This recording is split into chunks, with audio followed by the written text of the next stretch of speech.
12 février 1914, 12 février 2017, c'est le troisième anniversaire de Papa Kisolokele. Papa Kisolokele, Mwane Aliboso, ya Papa Sibo Kimbangu na Mama Mwelu. Papa Kisolokele abotami awana kamba Nouvelle Jérusalem. Papa Kisolokele a participé na indépendance ya RDC, ya mboka na biso Congo. Papa Kisolokele asali na pays na biso. Papa Kisolokele a tangi mingi. Papa Kisolokele a sali bamobembo mingi. Papa Kisolokele avandi na bomba. Kombo ya Daniel azulaki yango na boma.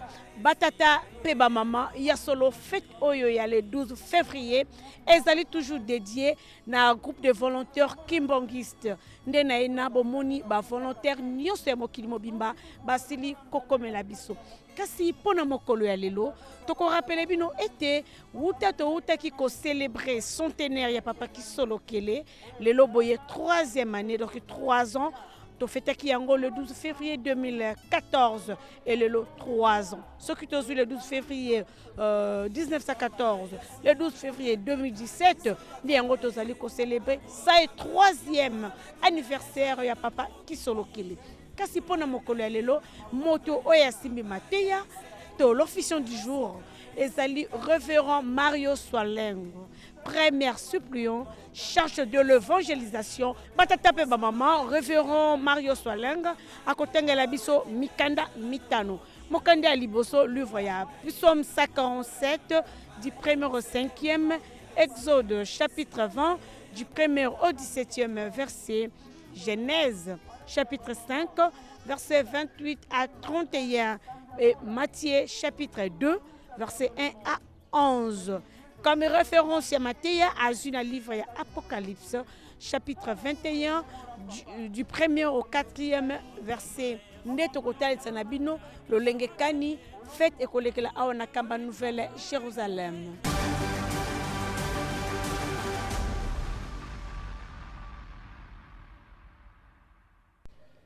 Na kombo ya tata mwana pe tata molimo mosantu. Lelo le 12 février ezalaki mokolo munene na 1914 nde Papa Kisolokele abotami. Lelo tosangani awa na anniversaire na ye 103e anniversaire ya kobotama na ye. Avant tokota na mama ya likambo oyo tolinto lobela, na lingi na attirer attention ya biso banso. Makambo mibale na lingi na yebisa bino na introduction na ngai. Ya liboso na kozwila bino likambo batu baveugle, batu bamonaka te, kasi bazali batu bamemaka bango pe na bafete. Memi baveugle na jardin zoologique bakendo lakisa bango nzoko. Alors tango bakomi kuna lokola bamonaka te bakomaki kosimbisa bango kaka. Oyo asimbaki lokola nzoko alobi orke nzoko azalaka lokola nzete. Oyo asimbaki litoi alobi orke nzoko azalaka lokola itoko comme ni nat. Oyo asimbaki mokongo nzoko alobi nzoku azalaka lokola toiture ndako. Oyo asimbaki mokila azoloba nzoku azalaka lokola chicote. Batata ba mama biso nyonso tozali baveugle devant tata Nzambe. Mutu moko akoki koyeba Nzambe te, mais bapesi biso chance kosimba. Mutu nyonso esika simbeli nde yango azolobela. C'est pour vous dire que nazali capable te koloba na bino ke nayebi vi nyonso ya Papa Kisolokele. Nga parti onga na monaki onga na yebaki yango nde na kolobela. Yo po yebi parti mosusu peut-être wakoloba lobi akokomplete, wakoloba jour suivant akokomplete. Mutu nyonso esika ya simbelaki tango toko rassemble nde nzoku monene. 1000 pattes na toile d'araignée bazalaki ko discuter pona mutu. 1000 pattes alobi mutu ayokaka te. Étoile d'araignée atuni, mais pourquoi mutu ayokaka te? Menga na moni yebi ke mutu azaka na matoi. Ya alobi ayokaka te, ponga naza na 1000 pattes, mais soki nazoleka esika mutu azali ayokaka nga te. Toile d'araignée alobi ngai nayebi ke mutu amonaka te, mais ayokaka. Po ngai natiaka singa na nga butu nyonso na porte ya mutu, mais akangamaka kaka na porte, c'est-à-dire lakisika amonaka na ye te. C'est pour vous attirer attention na biso ke likambo monene eza na biso, mais mutu ayokaka na ye te. Papa Simon Kimbangu aloba nga naza 1000 pattes. Est-ce que toyokaka makelele na ye ntango azoleka? Donc ba observation biboyele wana toyebi te soki baza na raison ke mutu amonaka te, mutu ayokaka te.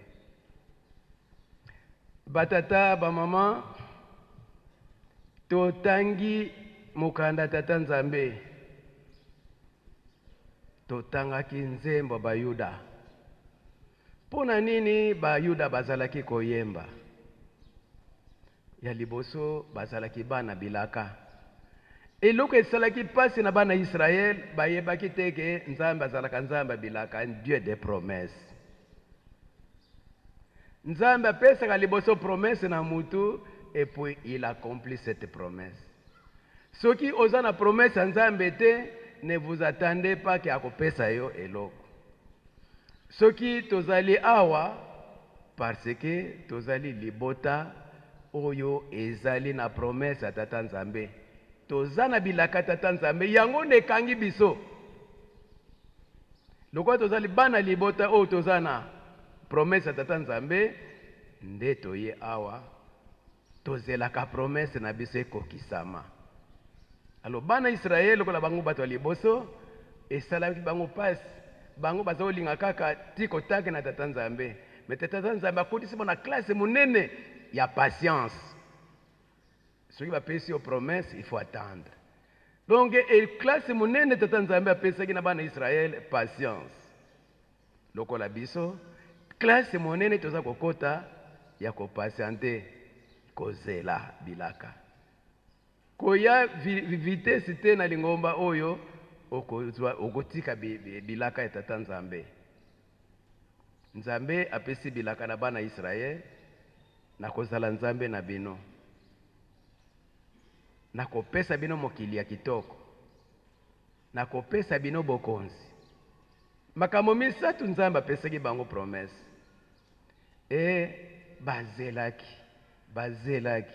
Bazelaki Nzambe akokisi bilaka na ye. Tango Nzambe akokisi bilaka na ye, nde bango pe bazongisi na tata Nzambe eloko ya liboso, kokumisa tata Nzambe na banzembo. Kokumisa tata Nzambe na banzembo. Yango nde totangi Psaume 147. Tokumisa tata Nzambe poete toyeba. Afro-américain bayebaki liso origine na bango te. Balelaka toza na États-Unis, nous sommes des Américains, mais toyebi ke toza na Américain d'origine africaine. Touta wapi? Mais lelo oyo tata Nzambe ye moko azotonga liso Yerusalem, botonga nkendolo tokoyambela Afro-américain kuna. Biso tozali ka kotonga. Nzambe ye moko aza kopesa programme na ye ya kotonga. Yango na nzembo eza nzembo lokumu na mokolo malelo papa kisolokeli otobengi Nzambe tata aza kotonga Yesu Yerusalem po ete arekipere bana na ye. Totangaki na mokanda mibeko. Soki na koki kozongela bilaka tata Nzambe tango akokisi yango, eloko ya liboso bana Israël basalaki kokumisa tata Nzambe na banzembo. Ya mibale batosaki mibeko ya tata Nzambe po bakabwana lisusu na Nzambe te. yango bomoni ke mibeko nzambe apesaka yango na bana na ye balobi Exode ezali livre d'un peuple en marche vers leur destinée. Donc ezali guide et Exode babengi yango évangile de l'Ancien Testament. Ezali mokanda oyo ezali ke Israël et comment libota ya tata nzambe. C'est le livre qui a fait Israël un peuple de Dieu. Dans Genèse ezalaki kaka promesse, mais na kati ya Exode nde yango livre oyo batu bazalaki na boumbu ba se sentir libre bayeba ke bakotaki boumbu siko bazobima bakomi libota ya tata nzambe eza lisusu promesse te eza lisusu histoire te mais ekomi réalité. Mais tata nzambe alingi ke libota na ye eza na likeseni na mabota mosusu. C'est comme ça que Israël va bengi yango un peuple de Dieu. Les restes sont des nations. Nzambe aponi libota akosalela.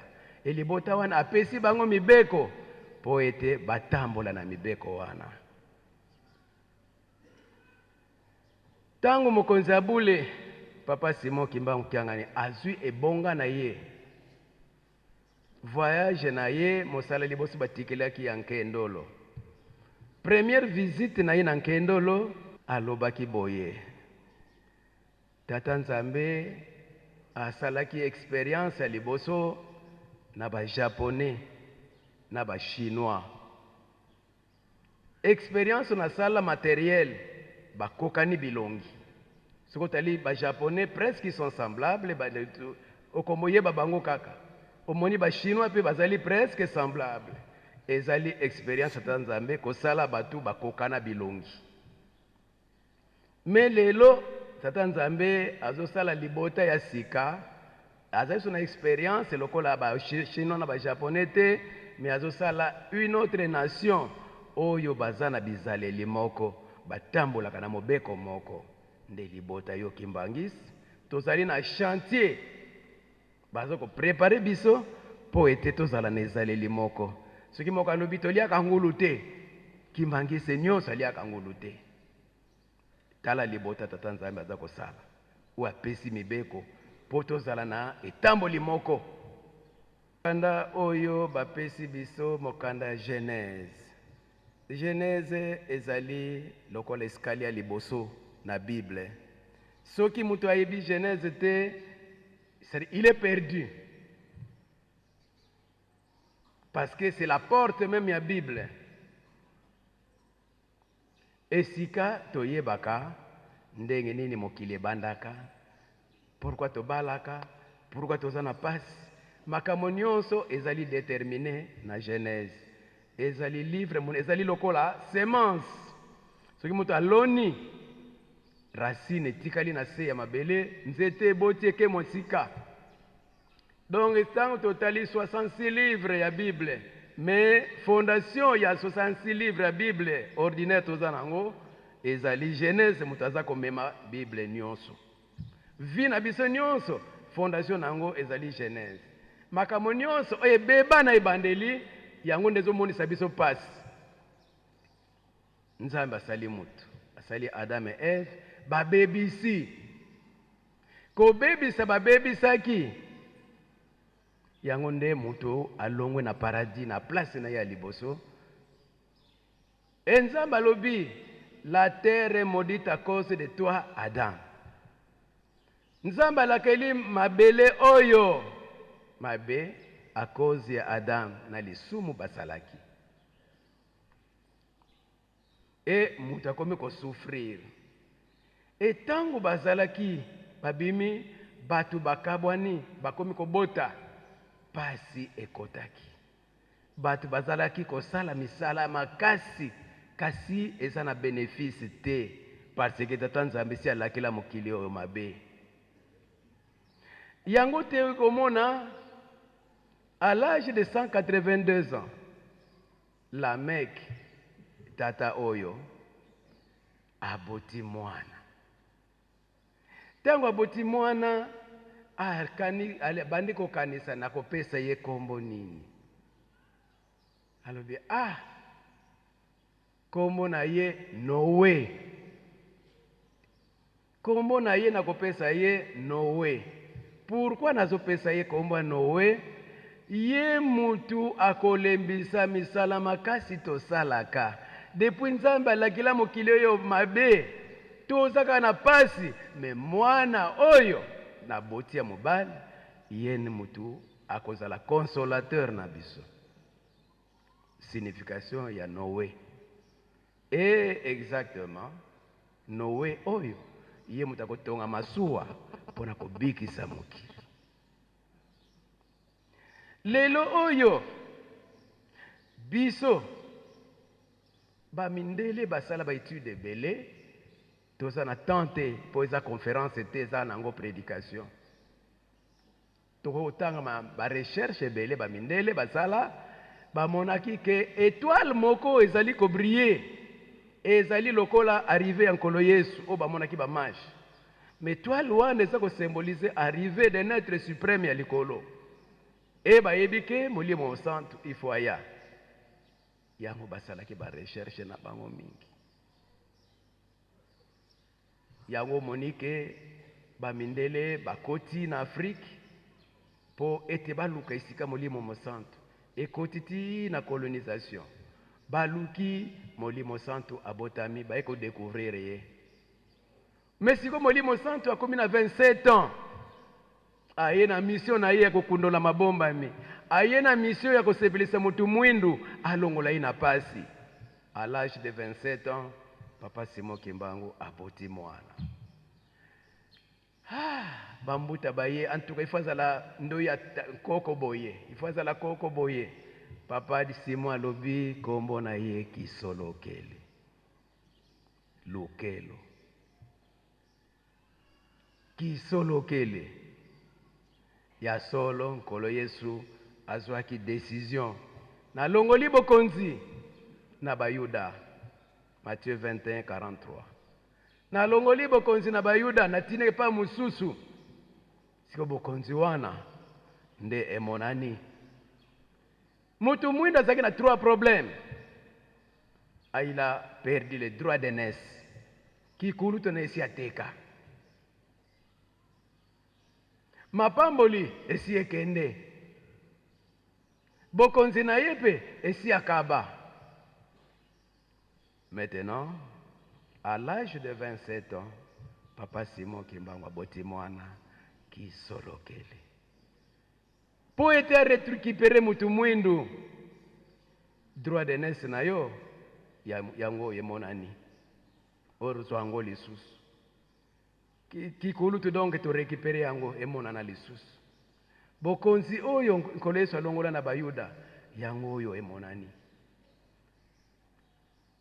Eloko esalaki na bayuda makamo minene bazalaki na tempelo nde yango oyo ezotongama etongami awa. Bazalaki na mai ya sima toza nango ya silo. Bango bazalaki na ndako ya mintinu toza nango. Bazalaki na nkela luawa nde bokonzi nde emonani awa. Notre thème qui solokele, témoin et compagnon de Simon Kimbangu. Qui solokele, témoin et compagnon de Simon Kimbangu. Qui solokele. Ce qui est là que mon ami, il faut pas témoin bazala. Il faut pas te accompagner les Cambouana pe bazala. Yango tomoni Simon de Cyrène oyo amemaki likulu za kolo Yesu azalaki na bana mibali. Papa Simon Kimbangu paye papa kisolokela na papa dia lungana parce que papa dia ngenda c'est lui-même. Nde bango baye kosala les 2 témoins. Tout à l'Apocalypse on parle de 2 témoins. Papa kisolokele abotami. Mission ya Papa Simon Kimbangu, c'est de chasser Satan. Kobengana Satana, oyo abebisaki banana ye na paradis. Et c'est comme ça que, lorsque la mission anezaki ya molimo mo centre, il faut accompagner Simon Kimbangu. il faut soutenir ye.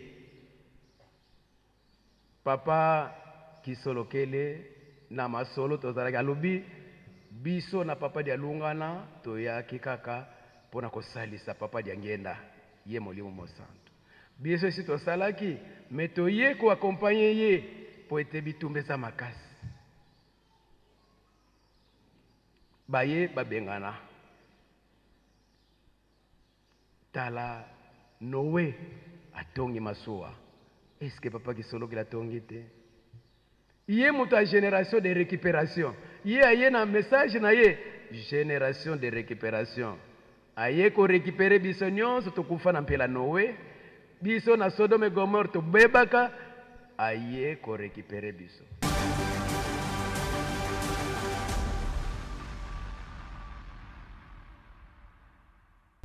Voilà, touti kolanda Matéa, ndela sima ya Matéa toke na partie sociale, nde kolanda ba communiquer et puis ba message ou kopesa maipe papa secrétaire ya ville sainte.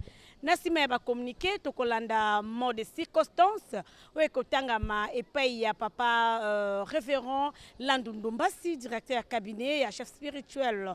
Na sima ya mot de circonstance tokolanda maloba ya talo, maloba ya lokumu, maloba ya bwanya ya nzambe na biso, papa Simon Kimbangu kiangani oyo akopesa na biso na mokolo ya lelo.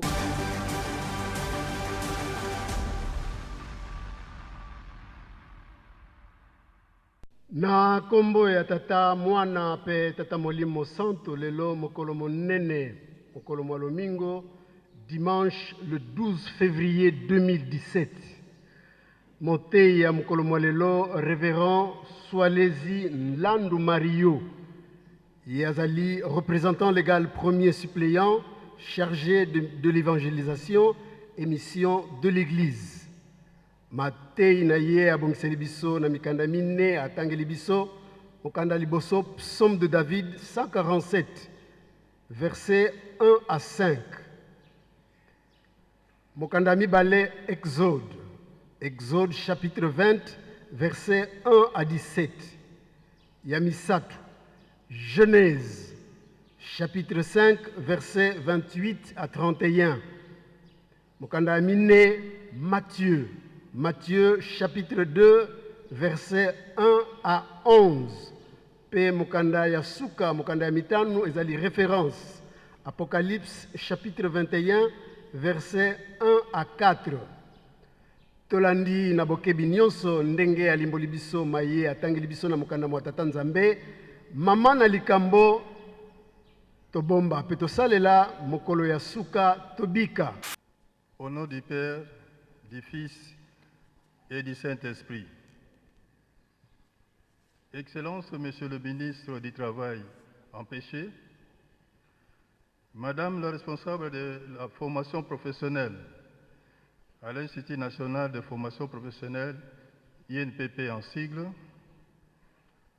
distingués invités à vos titres et qualités respectifs, Mesdames, Mesdemoiselles et Messieurs, chers frères et sœurs en Christ, au nom de son éminence Simon Kimbangu Kiangani, chef spirituel et représentant légal de l'Église kimbanguiste, nous avons l'insigne honneur de vous adresser nos salutations fraternelles tout en vous souhaitant la bienvenue ici en Kamba Nouvelle-Jérusalem, berceau du kimbanguisme et siège international de l'Église kimbanguiste. C'est avec beaucoup de fierté, d'enthousiasme et de liesse que nous vous accueillons en ce lieu sacré, un lieu hautement spirituel et riche en histoire. 12 février 1914, 12 février 2017, 103 ans, jour pour jour que naissait sa grandeur Charles Kisolokele Lukelo, fils aîné de papa Simon Kimbangu, témoin privilégié des activités et prodiges de son père, fondateur du kimbanguisme, ce qui lui vaudra peu après la relégation à la colonie scolaire de Boma, après le simulacre procès de son père devant le tribunal militaire de Tezville, aujourd'hui Mbanzangungu. En effet, c'est sur cette colline d'un Kamba, jadis un petit village oublié dans le groupement de Nzundu, où nous nous trouvons, que naquit le 12 février 1914, Papa Kisolokele Lukelo Charles, que tous les kimbanguistes du monde entier appellent affectueusement Papa Kulutu. Excellences empêchées, distingués invités, Sa grandeur Kisolokele Lukelo Charles, que nous célébrons la naissance aujourd'hui, est né, comme nous l'avons dit, en 1914, c'est-à-dire au début de la Première Guerre mondiale. Cette grande guerre n'avait pas épargné l'Afrique, en dépit du manque d'intérêt que cela représentait pour les Africains. Il a bénéficié d'une éducation solide, ce qui lui a permis de grandir dans l'amour de Dieu et du prochain, le dévouement, la droiture et une serviabilité remarquable. Comme vous le savez, Papa Kisolokele Lukelo Charles est resté le plus grand témoin, le témoin privilégié des actes de puissance de son père, qui l'accompagnait dans ses périples spirituels à travers l'univers. Il n'hésitera pas une seconde à le témoigner devant le tribunal militaire de Tezville, alors qu'il n'avait que 7 ans. Comme conséquence, il sera brutalement et précocement arraché à l'affection de sa famille et de son village natal. Il sera relégué à Boma dans le bas-fleuve, où il sera scolarisé à la colonie scolaire sous l'œil vigilant et suspect des missionnaires à la sorte des colons. Il termina ses études avec une grande distinction en qualité de diplômé de l'école normale en son temps. Grâce à ses qualités intellectuelles hors normes, il sera engagé dans l'administration territoriale coloniale belge aux côtés des administrateurs blancs. Il sera ainsi le tout premier administrateur territorial noir affecté à Thiela. Excellence, Monsieur le ministre empêché, Madame la responsable de la formation professionnelle à l'Institut national de formation professionnelle, INPP en sigle, distingués invités à vos titres et qualités respectifs, Mesdames, Mesdemoiselles et Messieurs, chers frères et sœurs en Christ, après la cession de notre pays à l'indépendance, Papa Kisolokele sera tour à tour député. Il a été le député le mieux élu des élections de 1959, organisées par l'administration coloniale en prélude de l'indépendance de 1960. Ministre du Travail et de la Prévoyance sociale, puis ministre d'État dans le tout premier gouvernement de la République du Congo.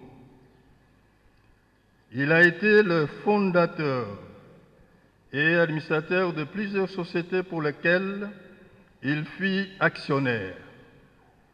Il fut aussi plusieurs fois président du conseil d'administration des différentes sociétés étatiques et para-étatiques.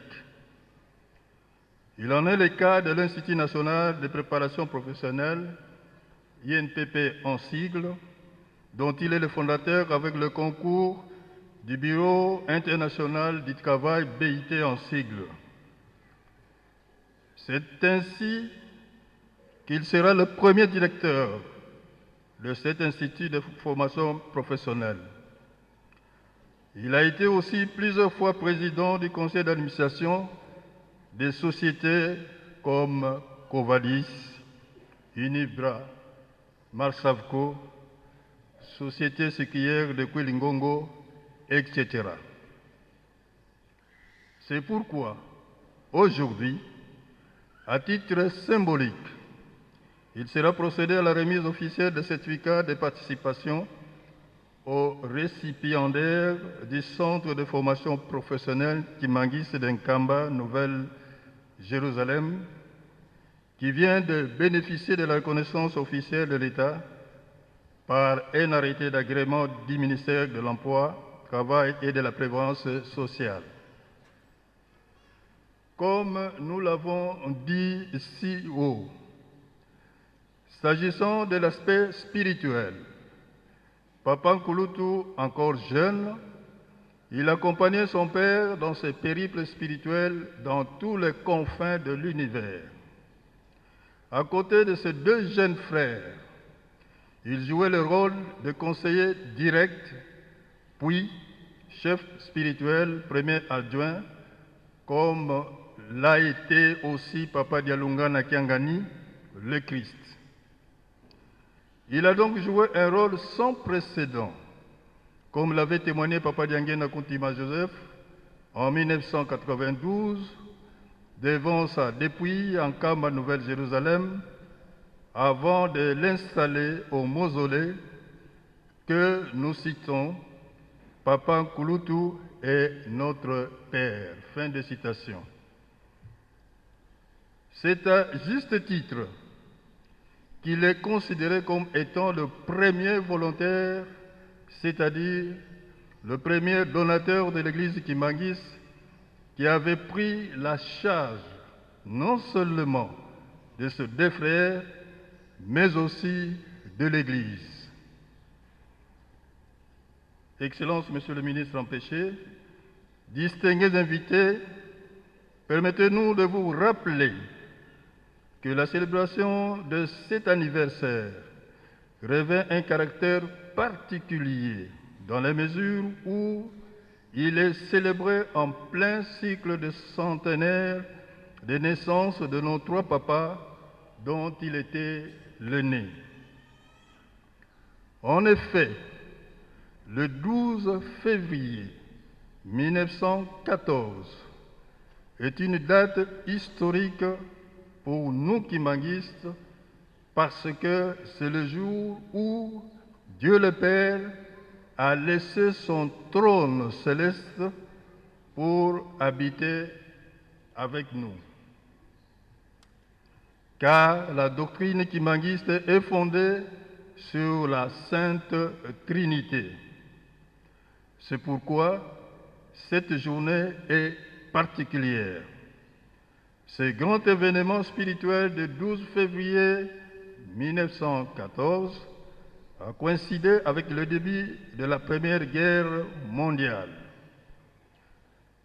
Excellences, Monsieur le ministre empêché, Madame la responsable de la formation professionnelle à l'Institut national de formation professionnelle, INPP en sigle, distingués invités à vos titres et qualités respectifs, Mesdames, Mesdemoiselles et Messieurs, chers frères et sœurs en Christ, nous vous remercions sincèrement d'être venus visiter la ville sainte d'Nkamba, Nouvelle-Jérusalem, et célébrer avec tous les Kimbanguis du monde entier cet anniversaire.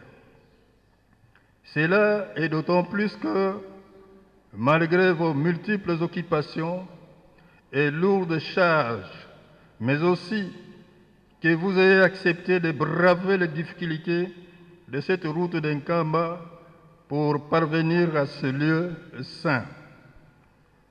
Tous les kimbanguistes vous remercient d'être venus célébrer cet anniversaire avec le chef spirituel et représentant légal, ainsi que tous les fidèles de l'Église rangés derrière lui. Excellence, Monsieur le ministre empêché, permettez-nous, avant de clore ce discours, de vous dire encore une fois que les kimbanguistes sont très ravis de vous accueillir ici en Nkamba Nouvelle-Jérusalem, berceau du kimbanguisme et siège international de l'Église kimbanguiste. Considérez que vous êtes chez vous, car nous sommes tous enfants d'un même père et d'une même mère, et Nkamba est la terre de notre ancêtre commun, à savoir Papa Simon Kimbangu, qui avait annoncé en 1921 que nous recevrons toutes les nations du monde entier. Ici, sur cette colline de la ville sainte de Nkamba, Nouvelle-Jérusalem, sans distinction de race, de couleur, de langue et de tribus. Nous ne nous permettons pas de clore ces mots sans remercier son Excellence Joseph Kabila Kabange, président de la République et chef de l'État, pour son soutien à l'œuvre salvatrice de Papa Simon Kimbangu et la paix sans laquelle personne n'aurait pu se présenter en ce lieu. Nous remercions également le gouvernement de la République pour l'octroi de l'agrément du centre professionnel kimbanguiste de Nkamba, sans oublier les autorités de l'INPP. Que vive la République démocratique du Congo, que vive l'Église kimbanguiste, que vive Papa Kisolokele Lukelo Charles, Dieu le Père, que vive la ville sainte d'Nkamba, Nouvelle-Jérusalem, que vive le 12 février, Papa Oye, Papa Oye, Papa Oye, nous vous remercions.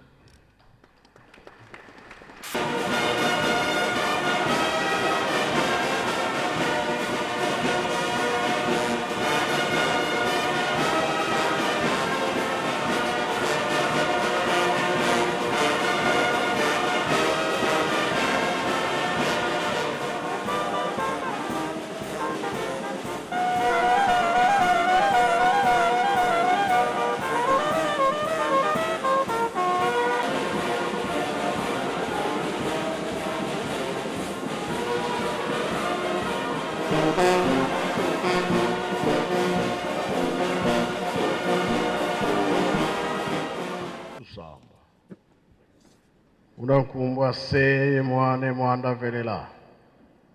Tufuka mane muvutule funda de matondo kwa beno batatu banlongo. Muna nkeba lutu kebelenge fuku dia mvimba lutu moese nengekia. Tuizilingi munzo ya nzambi nzo ya vauka. Muwelongi dina kuta kwa bitu pasi tualunda tuasalila diompe. Lumbu kimosi kutuvingila kiampasi. Kina tukuzitanga mbalu kwa ngewa nzambitu. Tangu lutuveni twakivelelesa. Ankwansambu bavelela mutima karisi bamona nzambe. Lumbu samba nukia nsambu nukia vundu. Uno ilumu kia lumingo kiwa vunda ngewa nzambitu. Matempelo mazuzinzo za nzambi mameni zibuka. Munza ya mvimba mukembelela esanisa na ngewa nzambitu. Betu mpeku ku Yerusalemi katuvila kanedioko. Kadi meso manza ya mvimba mataridi ku Yerusalemi. Bika bisamu bya Yerusalemi bya vuluza nza ya mvimba. Zulu ikunda kenu, toto ensikula malo. Betu katuleni kusonga kumena munza. Beno lutumenezaba mena munza. Tala jinvita, tala lufua, tala malade. Malema pe makote le munza ya mvimba. Beno insadisi munantangwa mpasi. Luisa ratusadisa. Banjela Afrika. Banjela Congo Brazza, Congo Kinshasa, Congo Angola. Makongo mamatatu mena munantsirulu zabeno batatu banlongo. Banjela mutazadi bundu. Minkuikizie minde mikuikila. Banjela kwa nkangu kotanga mu Yerusalemi. Yenkangu vaikanga mu Yerusalemi. Matukuizilanga mu Yerusalemi bento mazaba. Bika ndo sezene za tala kuna esula simavita. Sito vaika kunganda ilanda programu zisiri kunima. Vitentu salamanima wakengisa sumu leonza vya kalepi. Munazola kwa ngisi mwani mwanda velela. Amen. Na kombo ya tata mwana pe tata Molimo Santo. Tolani matei na biso. Tata pasteur ate biso.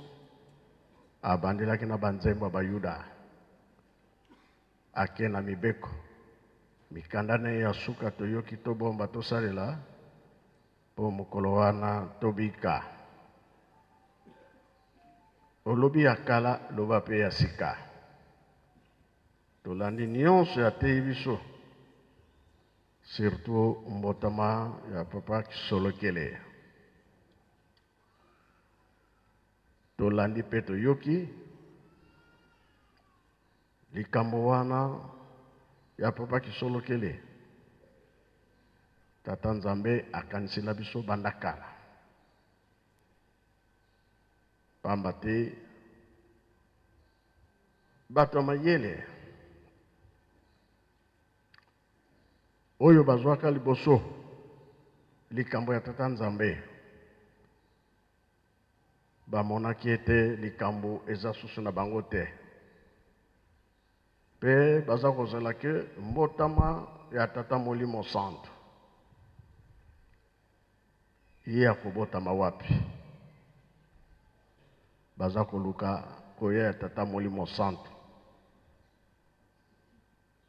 Étoile monanaka baye koluka likambo wana kino baye komona yango.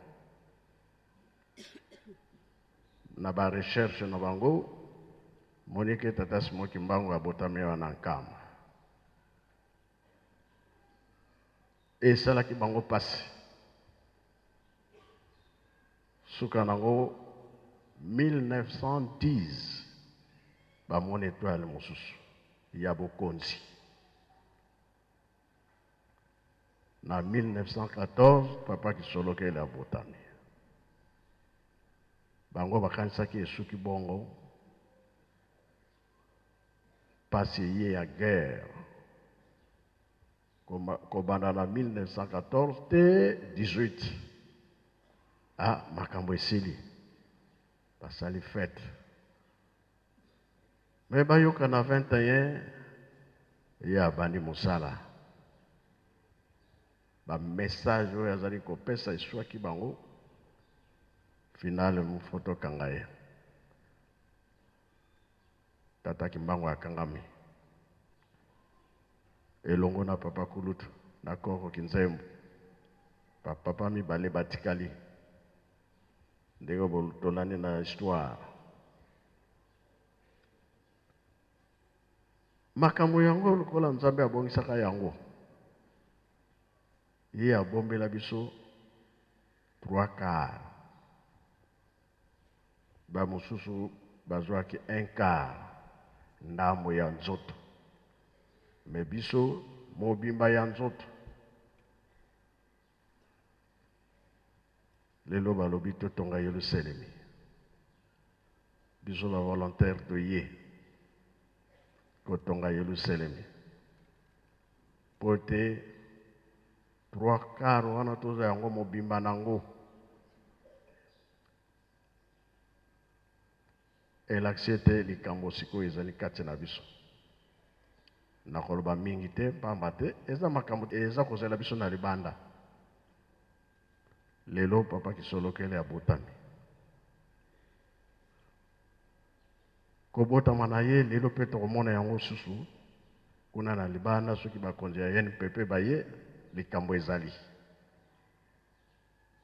awa na kati ya ndako ya Nzambe balobi eloko te mais selon programme ndenge ezali tokolandela yango na libanda tomoni ke batata ministre baye te mpona mokili kobongisa makambo basengi esquisse mais bayebi ke papa Kisolokele akobotama message eyaki na ndenge akobotama papa Kisolokele tokomona yango na libanda tokoyoka yango na ntina ete biso bavolontaire likambo oyo tosimba yango maboko mibale mpo Nzambe akanisili biso c'est vrai crise ezali pasi ezali kasi oyo moye torate yango ezali te moye mpe bato bayeba ezali te bino na biso toza koyebana mpo na nini tozali kotonga Yelusalemi nyonso elobama na 21 bapapa mpe baloba na biso yo mwana obotami tata mama bazali mwana tata na yo azwi yo aza kotambusa yo aza kolakisa yo makambo aza kolakisa yo bisika mabomba ya minene minene au plus tard soki bango bakozala te yo mwana oza na devoir kambo oyo yokaki omonaki papa olobaki na yo salela yango toki ntango ekoki bapapa lingomba ebimi na libanda bapapa lingomba eke na mokili mobimba bapapa balakisi biso ndenge ya kotonga lingomba ya tata Molimo Centre esengeli biso bana oyo batikali kosala te tosala yango bapesi biso permission tina tovande na Yelusalemi kosala misala ya Yelusalemi toyebi ke tata awa soki okomi awa tokosala boye siko tokomi na niveau ya nini mise eza misala mingi ezozela biso na liboso apart mise tozowelisa mpona mise mpona nini oyo etikali mpe tosala yango ntango tokokoma na 2021 nini okolakisa na mokili ndenge papa batandu alobi na Kikongo bankwadu zolola mbote tobengami bavolontaire ntango makambo ekomaki pembeni na 59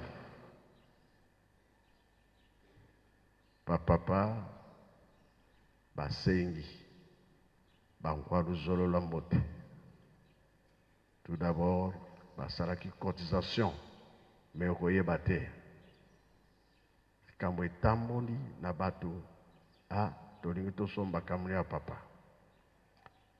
Chevrolet Pontiac ya liboso alors bato ya zolola mbote bavolontaire bakotisaki mbongo ntango wana lingomba mbongo ezalaki te mbongo mpe ntinsani tobandaki te mais luzolola mbote pre esombami papa azokende kozwa tata na ye na Lubumbashi kamino nini ekomema kor Kinshasa tina Nkamba toujours ntinsani ezalaka nanu te mais bankwadu zolola mbote bakotize mbongo bayebanaka kuna papa alobi biso bato bavolontaire tokotize tosomba zunganisa esombami do makambo ebele oyo ezalaki volontaire ya liboso ezali papa Kisolokele likambo siko ebimi ndenge papa batanto lobi fuma mbanza alobaki ete bankwa luzolo mbote bakomonana bakotonga bakosala misala ekobima libanda lelo toza susu bapaya te kambo si ebima na libanda biso nde tokoyesa yango makasi misala mpe ezali komonana bavolontaire bazosala me bipai mosusu bazotia bakale me kale wana tolongola yango oyo alingi apesa eloko na ye ezala mbongo ezala biloko nini na nini babengami bavolontaire mpo na nini bokokangela bango nzela etanke misala eza kosalama bato baza na posa ya kosala kotonga fongolela bango nzela basala pamba te ebandaki ye moko papa Kisolokele ekei na mokili mobimba biso nyonso tozwi yango tina toyeli na nkamba biso bavolontaire tosala misala ya Lingomba mpo na bongo esengo eza na biso oyo ya 2017 mbotama na ye eloko ya sika mpe ekobotama kuna na libanda yango bakonzi bayeli likambo wana nga nasepeli nango mingi mpo toza na bato ebele awa misala ya leta ezali te awa moyo bato badebriyaka na commerce me sikoyo soki moto ayekoli mosala ya maboko oyo ezali ke ekopesa ye vie avenir ekomi na nkamba bana mingi bakosepela nga mpe nakosepela mingi yango tolobi ke mbotama ezali ya sika kati na misala awa na Yerusalem lokola likambo nanu toyoki yango te nga napesi kaka fuiti mpo boyeba ke likambo ya kitoko eyeli biso fuiti kaka alors mokili mpe eza na mpasi mpe makambo eza komonana tozali kokosama mingi biso na biso na kati na Lingomba eza na bato baza korevolte baza kobimisa baninga na Lingomba makambo ebele kuna likambo ekwei kuna likambo ekwei mingi tozomona Angola bazali koningisa biso kaka nga nalobaki ke tokomi na porte oyo akosami etali ye azangeli tolanda makambo ya nkamba nkamba alobi nini misala ezali kuna nkamba alobi nini mabondeli kimi ezangi na mokili nkamba alobi owana nde kopesa biso makasi kasi soki tozotia makambo ezanga ntina kosaka bato kobimisa bango na Lingomba yo moto ozosala mosala wana yo nde okomi responsable na miso ya Tata Nzambe obungisi bato yo moko na Nzambe na yo yango wana tozala mayele ndenge papa alobaki ke triage ezali nanu c'est vrai tozokomona moke kuna babebisi kuna balobi boye oyo bazokobungisa bato bango na Nzambe na bango koreki sengi nzembo Afrika pasi Amerika pasi Europa pasi biso makasi na mabondeli tozozonga nsima te tozokende avant toyebi ke makambo eza na maboko ya Tata Nzambe ye akotika biso te kola apesaka likabo ke loposo mwindu tokosepela topesa faiblesse te sika nyonso tozali mabondeli pamba te papa Mfuma Longo avant tobakanda ndako oyo na fondation pesaka libondela de 6 avril tina ezali makambo yango mpe tozali komona eza mokolo ya le 12 février yango nde tosenga na nzambe na biso papa kisolokeli atala mokili ndenge eza kotambola alekoreki Amen.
Merci Koreki. Koyemba ezali kobondela mbala mibale. Nzembo wana tosengi. Lelo eza mokolo ya papa kulutu abotami. Kolela na biso nde yango wana les 5 continents eza na mpasi. Ayamba biso kati na nzembo wana. Pamba te tango mikolo ekomi pene. Papa Kisolokele. Papa Mfumalon, papa liangena kuntima. Balobi na papa Mfumambanza, kolo Yesu. Yo kaka moto lingaki tosala moto. Moto aza koyokela biso te. Biso tolingi komona makila ya batu te. Toke na biso, yo tikala na batu na yo. Kambo wana eyokanaki na bato ebele. Lelo pasi toza ko vivre yango na misu. Sika moko te etikali pasi na pasi. Bongo biso tolandi bango tolobi nini. Nga nazali kobengama mikolo nyonso na telefone. Biso awa makambo ekwei. Papa olobi nini? Awa biso toza na pasi kati ya ndako. Libanda moyo obima ezali te. Tozolala nzala po trouble ezali.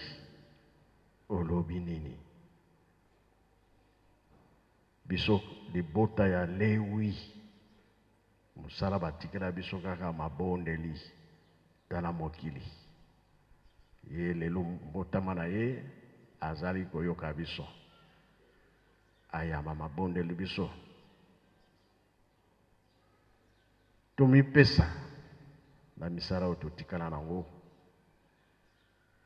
Soki tolongi Nzambe asepeli biso tozwi mapamboli. Kati ya bolingo mibeko pe misala na kombo ya Tata Mwana pe Tata Molimo Santo. Amen. Tuwidi lusikudusu ye lusiamusu lwa sedeto wa Nzambieto bikavo twatondalo ye sadilalo munankumbase mwana ye mwanda velela munkumbase mwana mwanda velela.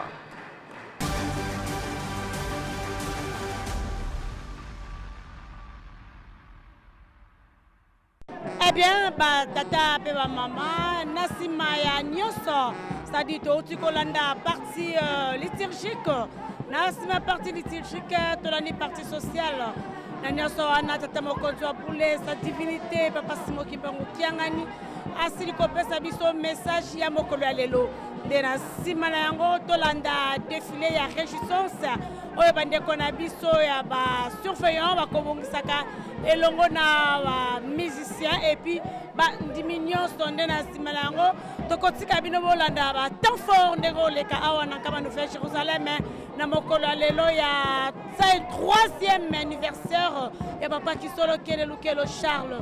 Merci beaucoup ndeto kokutana na sima.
Kisolokelo Charles que en tout cas Nzambe akosalaka eloko moko ya hasard te epai ya Nzambe hasard ezali te po soki totali lelo tozali kofete anniversaire ya papa na biso Kisoloke mais toyokaki mpe dirkable na église na temple apesaki maloba atalisaki misala ya papa Kisoloke na kati ya baentreprise ebele menga na kolobela mingi na oyo ye asalaki ntango azalaki ministre ya travail et prévoyance sociale.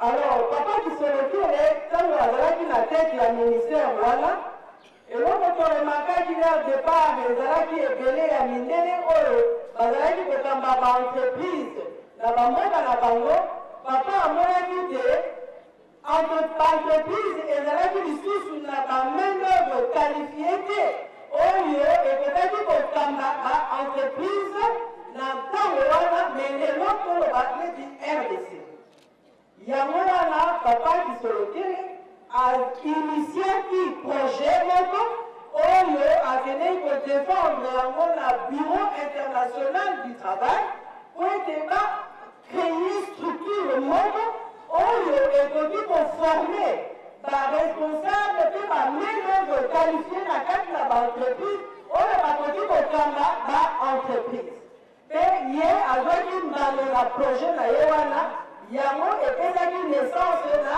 INPP ezali kokoincide mpe lelo lisusu na centre de formation professionnelle ya Nkamba Nouvelle-Jérusalem oyo papa mokonzi Abule akreaki mpe yango eye kozwa agrément na yango lelo na mokolo ya le 12 février yango mpe namoni ete ye eza visionnaire ye asali donc mpona nga namoni ete eazara ezali te peut-être biso bato omoni eza azara me ye na bonzambe na ye asalaki ete makambo nyonso wana ekobisama kaka lelo na le 12 février oyo ezali mbotama ya papa mpe ye mokonzi Abule atalaki ete peuple na ye bana na ye bakoki kopérir par ignorance te yango wana acréé centre wana yango ministre awuti deja kopesela ye mokonzi Abule ministre papa Montana aza kuna na Kinshasa deja bapesi ye agrément wana po ye aya kopesa yango na mokonzi Abule maboko makasi mpe baremerciement mingi mpo na papa mokonzi Abule na oyo nyonso oyo ye asali yango wana aorganizaki deja formation oyo epesami ya informatique oyo tolobaki ete lelo nde esengelaki ministre na mokonzi mokambi ya INPP papa Maurice Chikuya esengelaki baya koremettre brevet ya participation na bango. Alors lokola l'État ye moko apesi agrément ezala osali formation na INPP ezala osali formation awa INPP azali na mabongi mpe makoki ya kolandela centre mpo avérifie banorme na ya bakalite nyonso ndenge bazokosalela formation wana.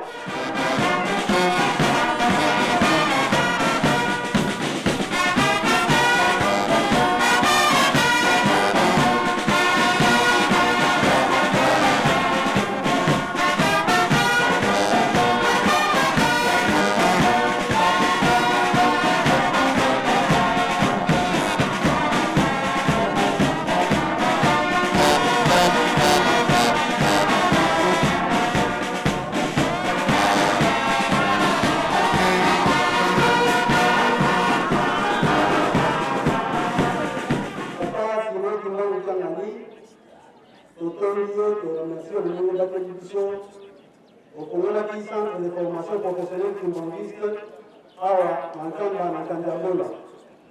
On a fait depuis le 22 août, on a eu une formation le 24 août. Vous avez 4 mois de formation. Le corps de médecine, au lycée que Banana va vous avez on a un balai à Mankamba parce que les informatiques, puis Basilisi, on a encore repris à Bango de Nîmes. Topesio merci na bolingo mpe mawa na yo nzambe toloba nini osali koyeba olimbisa biso bana na masumu tokosalaka na mokili na oyo tokosala na mboka na yo yerusalemi olimbisa biso tata tobotami pamba te nzambe abotamaki lelo mikolo monene toza kolakisa misala na ye kati na mokili biso tozali bana mike tobotami na kati na lingomba papa tia biso elembo ya makasi partout okotinda biso tosala papa tukengoso asalaki 2 mois ya formation osalela ye ya mingi biso mpe salela biso ya mingi na 4 mois ya formation tosali ebanda baoyo baza na ye mpepe na formateur na baoyo bakolanda tosunga yo tosunga lingomba tosunga mokili mobimba na kimia na kombo ya tata mwana mpe tata molimo sana amen. Discours du formateur du centre de formation professionnelle kimbangiste de Kamba en formation bureautique à l'occasion de la remise des certificats de formation professionnelle. Au nom du Père, du Fils et du Saint-Esprit, Papa Simon Kimbangu, chef spirituel et représentant de l'Église Kimbangu. Mesdames et messieurs les délégués de l'UNPP, révérends membres du clergé kimbangiste, révérends mesdames, mesdemoiselles et messieurs, chers invités, tout protocole de respecter, chers frères et sœurs, chrétiens et croyants, sa divinité, qu'il nous a permis de vous remercier sincèrement pour avoir songé à créer le centre de formation professionnelle kimbangiste de Kamba. Cette création demeure pour nous un point de repère, car il mettra la jeunesse kimbangiste de Kamba Nouvelle-Jérusalem à l'abri de l'ignorance de la nouvelle technologie de l'information et de la communication.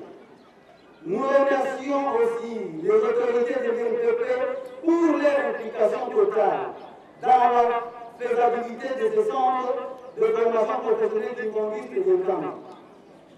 Veuillez trouver tous ici l'expression de notre profonde gratitude, sa divinité. En mettant en place ce centre de formation professionnelle kimbangiste, cet acte manifeste votre vision clairvoyante des événements en devenir. En effet, nul n'est censé ignorer que l'informatique constitue le maillon très important de la science en ce XXIe siècle. Car celui qui ne connaît pas l'informatique demeure encore un analphabète. Ainsi, partant de cette réalité incontournable, nous sollicitons auprès de votre divinité pour que ce centre soit un centre de formation professionnelle par excellence. Ceci non seulement qu'il va former la jeunesse de Kamba par sa performance, qu'il attire la jeunesse d'ailleurs de partout. C'est ici que l'honneur nous échoit de solliciter auprès de votre divinité afin que le centre soit encore doté d'un autre lot important de machines. Nous ne saurons pas terminer ces mots sans pouvoir autant féliciter les stagiaires de la première promotion pour leur développement et amélioration. C'est un bon exemple à suivre par ceux qui viendront. À vous, la jeunesse, de tous les âges. Voilà l'occasion que sa divinité Simon Kimbangu Tiangani vous offre. Profitez de cette opportunité pour que vous soyez utile à la société. Que vive la première promotion du centre de formation professionnelle Kimbangiste Kamba, que vive le centre de formation professionnelle Kimbanguiste et le camp de Nouvelle-Jérusalem, que vive l'église kimbanguiste, que Papa Simon Kimbangu Tiangani, oye! Papa Simon Kimbangu Tiangani, oye! Papa Simon Kimbangu Tiangani, oye! Oye, Papa Simon Kimbangu Tiangani, Olinga! Olinga te, coûte que coûte, yeka! Nkanjabola, oye! Nkanjabola, oye! Nkanjabola, oye! Kanjabola, yatituka, yasweswe. CPKN, oye! CPKN, oye! CPKN, oye! Site sacré de transformation et de formation. Nous vous remercions pour votre aide de cet esprit. Amen. Malobaya, papa et papa yekolaki ezali, to seigneur maman Colette. Discours des stagiaires du Centre de formation professionnelle humaniste des Kamba, forum bureautique à l'occasion de la remise des certificats de formation professionnelle. Au nom du Père, du Fils et du Saint-Esprit, Papa Simon Kimbangu Tiangani, chef spirituel et représentant légal de l'Église kimbanguiste, Mesdames et Messieurs, le délégué de l'INPP, révérends membres du clergé kimbanguiste, Mesdames et Messieurs les invités, tout protocole respecté, chers frères et sœurs chrétiens et croyants, Papa Simon Kimbangu Tiangani, Papa Simon Kimbangu Tiangani, Papa Simon Kimbangu Tiangani, Molimo Mosanto. Nous, vos enfants stagiaires du Centre de formation professionnelle humaniste de Kamba, avons l'honneur de venir auprès de vous pour vous remercier de votre protection et votre bienveillance envers nous. En effet, c'est grâce à votre génie, à votre clairvoyance et votre amour envers nous que ce centre a été créé afin que nous puissions bénéficier des bienfaits, des nouvelles technologies, de l'information et de la communication. Comme par enchantement, ce centre est installé à Kanyabola, lié très significatif spirituellement, car il symbolise la transformation totale de l'homme empire en un véritable homme empire. C'est dans le lieu que, sous votre première venue, vous avez transformé une amande pourrie à une amande succulente. Nous, vos enfants, sommes entrés dans ce lieu comme ignorants et nous en sortons maintenant transformés à connaisseurs de lignes de nouvelles technologies de communication. Amande pourrie, nous l'avons aidé. Amande succulente, nous en sommes devenus. Depuis l'ouverture de ce centre en août 2016, nous avons été l'objet de sollicitudes de votre part. C'est par votre amour pour nous que quelques ordinateurs fixes et portables ont été mis à notre disposition. C'est pourquoi nous vous remercions infiniment que vous soyez honorés et glorifiés. C'est aussi pour nous l'occasion de nouer les partenariats entre l'INPP et l'Église. Ce partenariat qui a fait que nous puissions bénéficier de l'appui technique et professionnel. Il ne pouvait en être autrement qu'annoncer l'INPP et une création géniale de Papa Charles Kisolokeleke, dont nous en sommes en train de fêter le 103e anniversaire de naissance. Il prouve l'expression de nos hommages très différents. Que toutes les autorités du conseil d'administration jusqu'au comité de gestion de l'INPP reçoivent l'expression de nos sentiments de gratitude. Grâce à ce partenariat, notre génie centre venait d'être agréé par le gouvernement congolais à travers son ministère du Travail, Emploi et Prévoyance sociale, Et le gouvernement congolais trouve une fois depuis l'expression de notre attachement patriotique. Nous remercions aussi notre informateur, Papa Lapino Mafuta, qui s'est donné corps et âme pour nous assurer une formation professionnelle qui nous a rendu capables de pouvoir servir l'Église dans le domaine de l'informatique, plus précisément dans la bureautique. Nous sortons de ce centre bénéficiaires d'une formation solide plutôt, digne des professionnels formés par la plus grande institution de formation professionnelle de l'Afrique centrale. Nous citons l'INPP.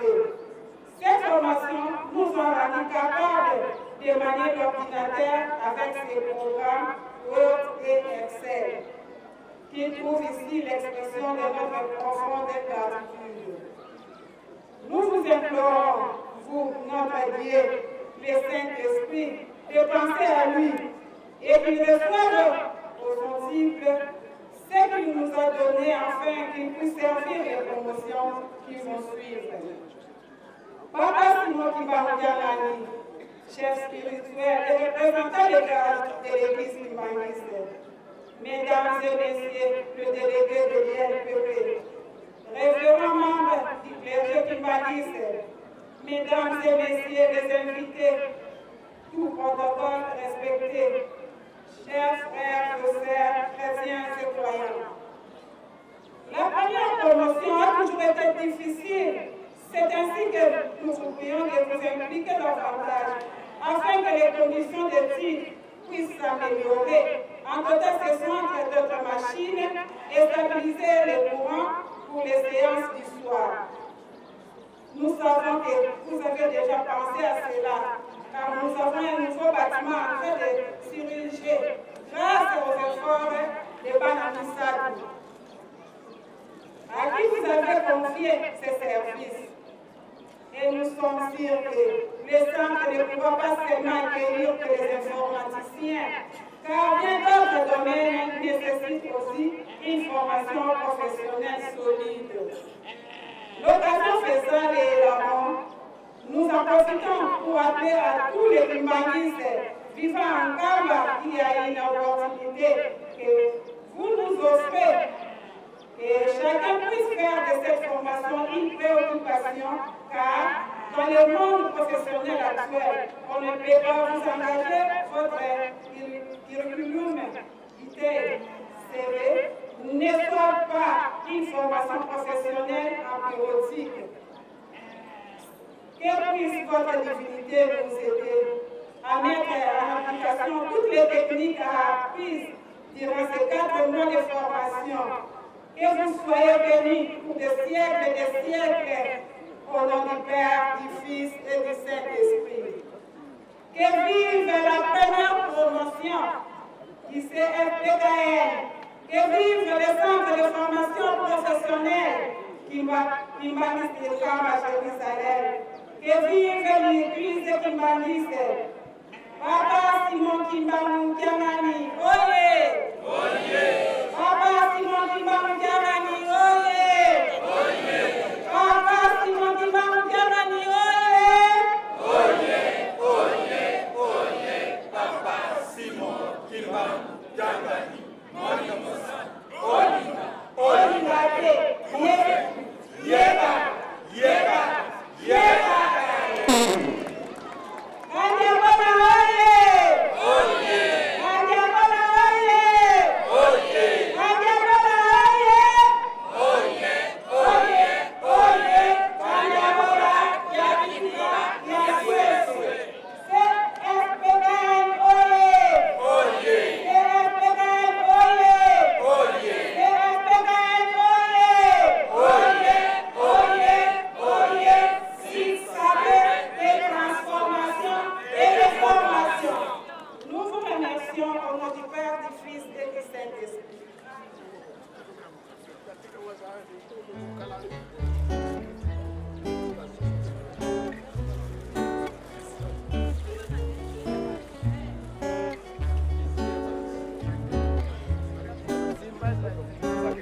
Valeu.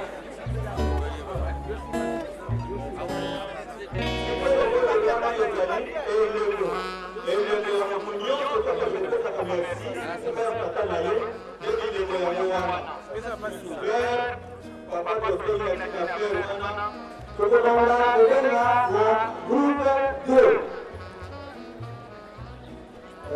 Bayo na kosakinyo bakonde bakonde. Kodi kotengi oteleni oteleni kosakinyo kosantu ofi eleni.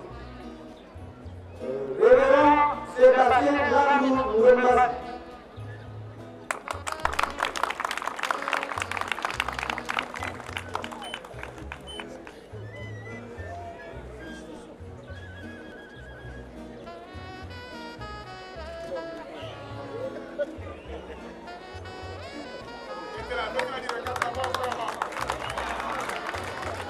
Révérend Nicodème Aboudile Ije Esanganga. Révérend Triton Mourianga.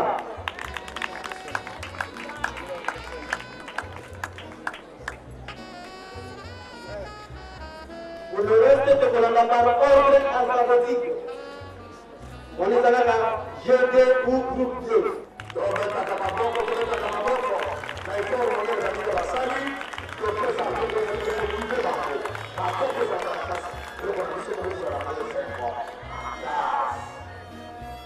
Papa Alphonse Mibanoukitou, engagé dans sa maman.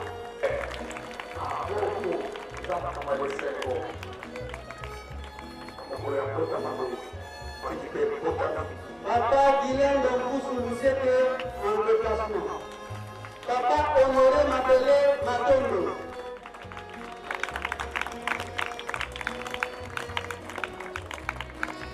Papa Sévère Ernest Badenga.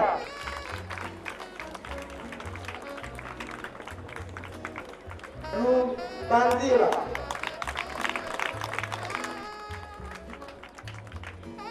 Papa Théophile Bébé.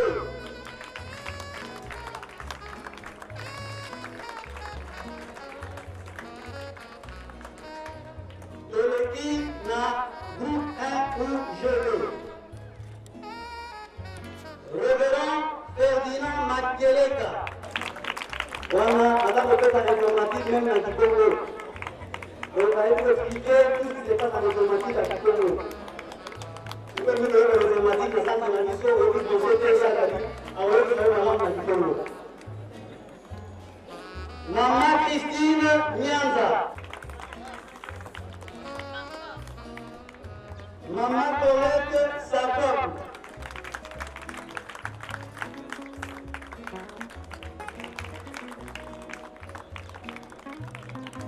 Maman Élisée Oumba Makuta.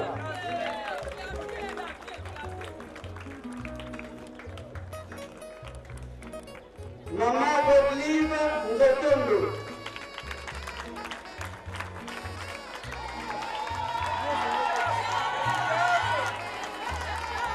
Maman Gaga Alida Bibimbu.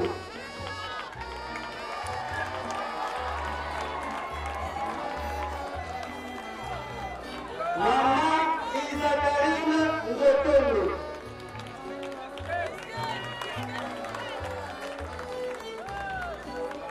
Maman Jackie Mambisha.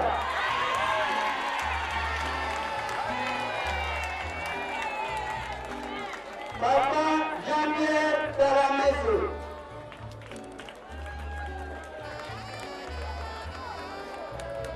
Papa Joachim Diomatoso.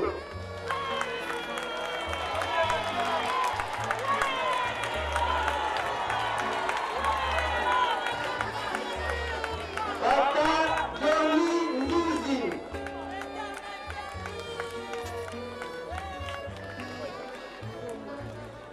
Maman Latile Lokibenga.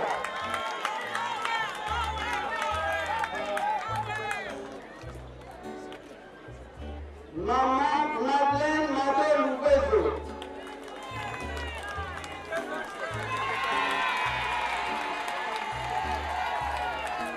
Maman Mami Boulatona.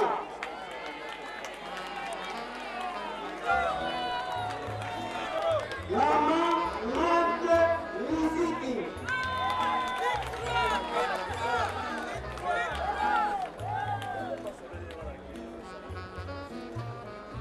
Papa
délégation ya MPP wana bakoki kozanga mpe maloba te mpona biso likolo Bangismo oye! Bangismo oye! Bangismo oye!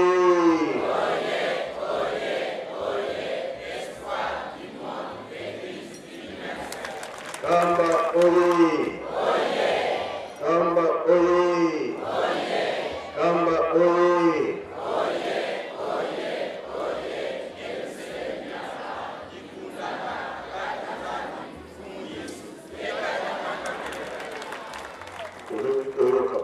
Batata